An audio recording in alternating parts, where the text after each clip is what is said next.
உலகத் தமிழ் நெஞ்சங்களுக்கும் தமிழ் ஆர்வலர்களுக்கும் யாவருக்கும் அமிர்த தமிழுடன் வணக்கம். மகாகவி பாரதியாரின் குயில் பாட்டு அதன் இரண்டாவது பகுதி இது. முதல் பகுதியில் அந்த குயில் காதல் காதல் காதல் காதல் உயிர் காதல் உயிர் சாதல் சாதல் சாதல் அந்த பல்லவியை பாரதியாரிடம் பாடியது. அதற்கு மறுநாள் குரங்கிடம் பாடியது. இப்பொழுது மூன்றாவது நாள் பாரதியார் இன்றைக்கி மாஞ்சோலையில் போய் அந்த குயில் என்ன செய்யுதுன்னு பார்ப்போம் அப்படின்னு சொல்லிவிட்டு மாஞ்சோலைக்கு போகிறாரு. அதே பழைய பல்லவி காதல் காதல் காதல் காதல் காதல் உயிர் சாதல் சாதல் சாதல்னு பாடிக்கிட்டு இருக்கு. அந்த மரத்தில் அந்த கிளையில் நுனியில் உட்காந்துட்டு பாடிக்கிட்டு இருக்கு. அதை மண்டையை ஆட்டி கேட்டுக்கிட்டு இருக்கிறது என்னது? குரங்கு இல்லை. பாரதியாருக்கு பார்த்தோன்னே இது அடுத்த அதிர்ச்சி. அங்கே நின்று கேட்டுக்கிட்டு இருக்கிறது ஒரு கிழட்டு காளமாடு. எப்படி இருக்கும் இவருக்கு? என்னடா இந்த குயில் இப்படி இருக்குது? நாள் நம்மக்கிட்ட பாடிச்சு இந்த பல்லவியை, மறுநாள் அந்த குரங்குக்கிட்ட பாடிக்கிட்டு இருந்துச்சு. இன்றைக்கி என்னடானா டக்குன்னு அதையும் மாற்றி ஒரு கிழட்டு காளமாட்டுக்கிட்ட பாடிக்கிட்டு இருக்குது அப்படின்னு சொல்லி அப்படியே அவருக்கு என்ன செய்யலாம் அப்படின்னு உடைவாளை எடுத்து எரிஞ்சிடும்டா ரெண்டு பேரும் மேலேயும். இதை என்னத்துக்கு நம்ம பொறுமையாக கேட்டுக்கிட்டு இருக்கணும் அப்படின்னு சொல்லிட்டு டெய்லியும் ஆளை மாற்றிக்கிட்டு இருக்கு இந்த குயில் அப்படின்னு சொல்லிட்டு ஓடுறார். அப்புறம் யோசிக்கிறார், இல்லை கொஞ்சம் நிதானிப்போம், இன்றைக்கி இது இந்த காளமாட்டுக்கிட்ட என்ன கதை சொல்லுதுன்றதை கேட்டுட்டு அப்புறம் ரெண்டு பேருக்கும் வச்சுக்கலாம் அப்படின்னு சொல்லிட்டு ஒளிஞ்சிருந்து கேட்குறாரு. அப்போ அந்த குயில் அந்த மாட்டுக்கிட்ட சொல்லுது, நந்தியே, கணம் மிகுந்தவர், அப்படி கம்பீரமாக நடக்கக்கூடியவர், இந்த மனுஷங்கள்லாம் அவங்களோட பெருமை வாய்ந்தவங்களா? உங்களுக்கு ஒன்று தெரியுமா? மனுஷங்களில் எவனாவது ஒருத்தர் நல்லா மிடுக்கா கட்டுமஸ்ட்டாக இருக்கிறான் அப்படின்னா அவன் என்ன தெரியுமா சொல்கிறாங்க? மனுஷங்க கட்டிலங்காலையாக இருக்கிறாயடா அப்படின்னு தான் சொல்கிறாங்க. உங்களை சொல்லி தான் அவங்கள பாராட்டிக்கிறாங்க. அப்போ உண்மையிலேயே கெத்து யாருன்னா நீங்கள் தான். அவங்க வெத்து பயிலுங்க. காளை அவர்களே, நான் சாதாரண ஒரு அற்ப பிறவி தான், ரொம்ப சின்ன ஒரு பறவை தான். சில மனுஷ பயிலுக என்னையை கூட பிடிச்சி ஒரு குட்டி குயிலாக இருக்கேன்னு கூட மன்னிச்சு விடாமல் என்னையை பிடிச்சி சுட்டு திண்டுறாங்க. அப்படி கூட செஞ்சிடுறாங்க.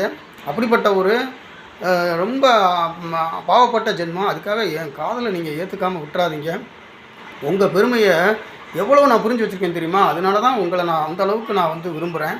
நீங்கள் மா அப்படின்னு கத்துறீங்களே, அடடாடடா, இடி முழக்கம் மாறல இருக்குது அது. மனுஷங்களால் அப்படி கத்த முடியுமா? அது மட்டுமா, உங்கள் தலையில் இருக்க அந்த கொம்பு அப்படி வளைஞ்சு அப்படி கூர்மையா, என்ன வடிவம், என்ன அழகு, இதெல்லாம் மனுஷங்களுக்கு இருக்கா? நீங்கள் நடக்கும்போது அந்த உங்களுடைய பாதம் அப்படி பறந்து அப்படி பூமியில் அப்படி படுது விரிஞ்சு, அந்த மாதிரிலாம் யாருனால நடக்க முடியும்? நீங்கள் உங்கள் முதுகில் உட்காந்து மற்ற பறவைகள்லாம் உங்களை தொந்தரவு பண்ணும்போது வாழை வச்சு சொல்லட்டி அட்டிட்டீங்க, அதுக்கெல்லாம் பறந்து ஓடும். அந்த கம்பீரம், அந்த அழகு, அங்கே நிற்கிறீங்க நீங்கள் இந்த மனுஷங்க இருக்க பேய்கள் மாதிரி இருக்காங்களே இந்த மனுஷங்க, அவங்க வயிறை நிறைக்கிறதுக்கு நீங்கள் கடந்து அப்படி உழைக்கிறீங்க. நிலத்தில் கூண்டு விழுந்த மனுஷனா ஒரு இடத்துலேருந்து இன்னொரு இடத்துக்கு தூக்கி கொண்டு நீங்கள் சுமந்து கொண்டு போய் இறக்கி விடுறீங்க. இவ்வளோ பாடுபடுற நீங்கள், உங்களை நான் எந்த அளவுக்கு நான் உங்கள் மேலே அன்பு வச்சுருக்கிறேன் அப்படின்னா, இப்படியெல்லாம் நீங்கள் பணி செஞ்சு அப்படி ஓய்வாக வீட்டுக்கு வரும்பொழுது நான் என்ன செய்வேன் தெரியுமா? உங்கள் கழுத்தில் உட்காந்துக்கிட்டு உங்கள் காதில் இனிமையாக பாடுவேன். காளை அவர்களே, இனிமையாக பாடுவேன். உங்கள் முதுகில் உட்காந்துக்கிட்டு உங்களுக்கு தொல்லை பண்ணுற அந்த உண்ணிகளை எல்லாம் கொத்தி கொத்தி கொன்றுவேன். ஆமாம். அப்புறம் நீங்கள் வாழை வச்சு என்னையும் தான் அடிப்பீங்க. ஆனால் நான் என்ன செய்வேன்னா அதை மனமகிழ்ச்சியோடு ஏற்றுக்குவேன். நீங்கள் மா அப்படின்னு கத்தும்போது நானும் உங்கள் கூட சேர்ந்து பாடுவேன்.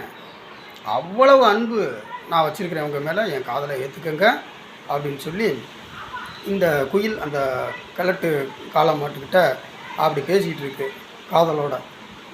பாரதியார் பார்க்குறார், ஓஹோ, இதுக்கு மேலே அவங்க ரெண்டு பேரையும் விட்டு வச்சாதானே, எரிஞ்சிட வேண்டியதுதான் உடைவாளா அப்படின்னு சொல்லி எடுத்து ரெண்டு பேர் மேலேயும் ஓங்கி எறிகிறார். அது சருன்னு காளமாட்டு மேலே விழுது.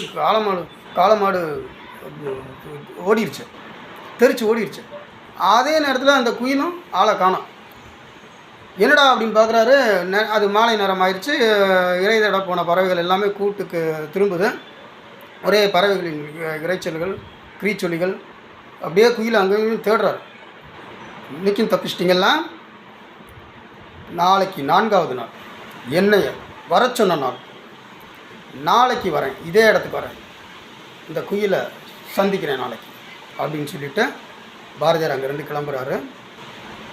இந்த குயிலை போய் நான் மனசில் வச்சுட்டேனே, விரும்பிட்டேனே, என்ன ஒரு வெக்கங்கட்ட செயலை நான் செஞ்சுட்டேன்னு அவரே நொந்து போயிட்டு அப்படியே வீட்டுக்கு திரும்புகிறாரு. அடுத்த காணொளியில் 4வது நாள் என்ன நடக்கவிருக்கிறது என்பதை நாம் காணலாம். சப்ஸ்கிரைப் பண்ணுங்கள், லைக் பண்ணுங்கள், கமெண்ட் பண்ணுங்கள், ஷேர் பண்ணுங்கள். தொடர்ந்துருங்கள் அமிழ்த தமிழுடன்.